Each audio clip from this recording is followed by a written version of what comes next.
Hello, welcome to Variety Tech Today. It's time to review the 3D Blu-ray of the year, undoubtedly. Avatar: The Way of Water. First off, sorry for might sound like I have a smoker's voice, but yeah, I came down with something pretty bad.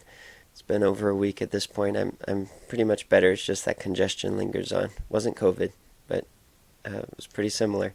So we'll touch on a couple different areas. First, some specifics about the disc itself, and then the 3D and the movie itself. So we can start with the unboxing here. Comes with a slipcover with a sort of a holographic / metallic band in the center.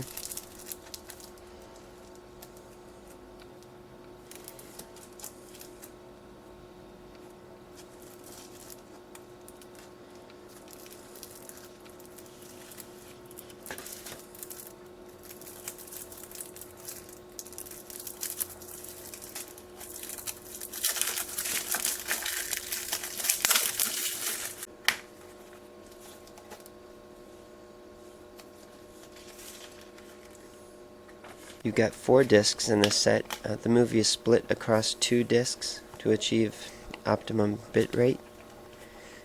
And then you've got the 2D version of the movie on one disc and a disc for the bonus material.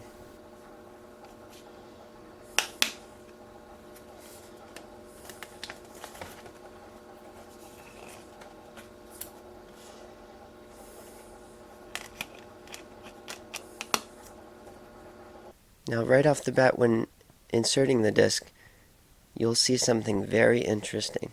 Lots of movies have this introductory screen with the languages that you can select, but notice this unique option here, English Family Audio Track, all objectionable language removed.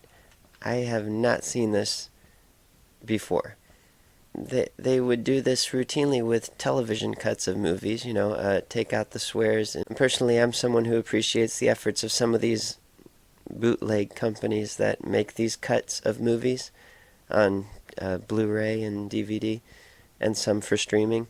So to have a Hollywood movie finally suck it up and provide an alternate version, basically, is pretty neat. For years, they would make these cuts for TV, but then refused to release them on home video for some unknown reason. So anyway, that's good to know you do have that option, and it's funny how it just does not change the movie. The menu is 3D, pretty basic, just a few different layers. Like I said, the movie is split up on 2 discs, so when you reach the end of part 1, you'll get the message that says the journey continues on disc 2, and then when you insert that disc 2, you'll see continue.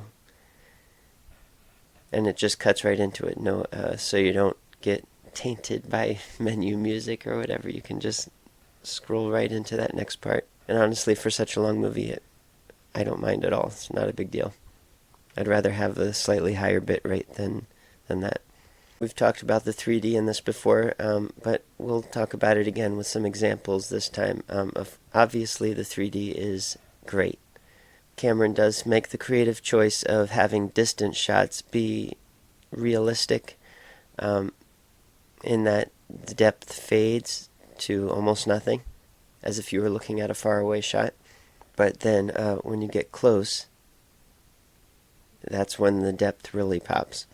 So the opening shots of going through that jungle are incredible. There's no worries about not wanting to hurt people's eyes or keeping it minimal here and there, or just isolated pops. It has that realness to it. Window violations, who cares? It's very immersive. Just looking through the vines, the light, and even getting up very close on something. In real life, when you hold something in front of you and your eyes converge to look on it and the background separates even further, doesn't shy away from that. Puts you in the perspective of other characters, like the villain when he's waking up in his new avatar body.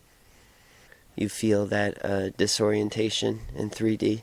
underneath the water, of course, is made for 3D because you've got all these floating objects, so they're basically with you in the room. You're under the water when they're under the water. And you can see things floating from fish to the characters to particles. Also with the water, even when you're at the level of the water, like air here, water here, that is an incredibly effective effect.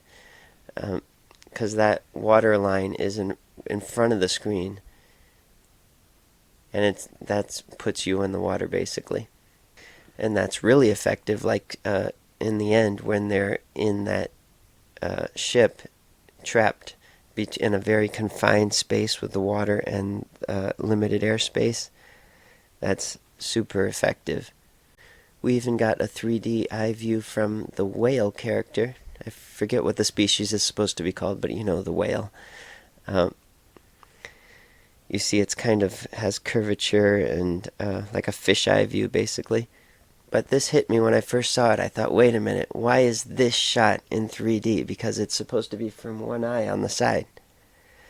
But then they showed the close-up of the whale's eye, and it was in fact two eyes side by side. So yes, the whale creature does have 3D vision on its sides. And then in general, just the photorealistic beauty of the animation.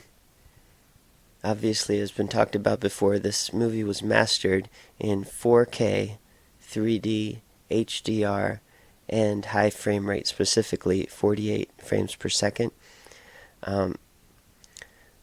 Unfortunately, Ultra HD Blu-ray does not support that frame rate. It only supports 60 frames per second, or 24, which is what they did. So hopefully some video format will come at some point that will allow this movie to be seen again the way it's supposed to be seen, and the way it's rarely been seen. I believe Dolby Cinema was the only one that was capable of showing it in its full specs, and that was during its initial theatrical run. But for now, this is all we've got, and who knows, maybe the Apple Vision headset will support full specs. I'm not sure yet. There hasn't been much actual user experiences with that, but it's a possibility. Okay, see you next time.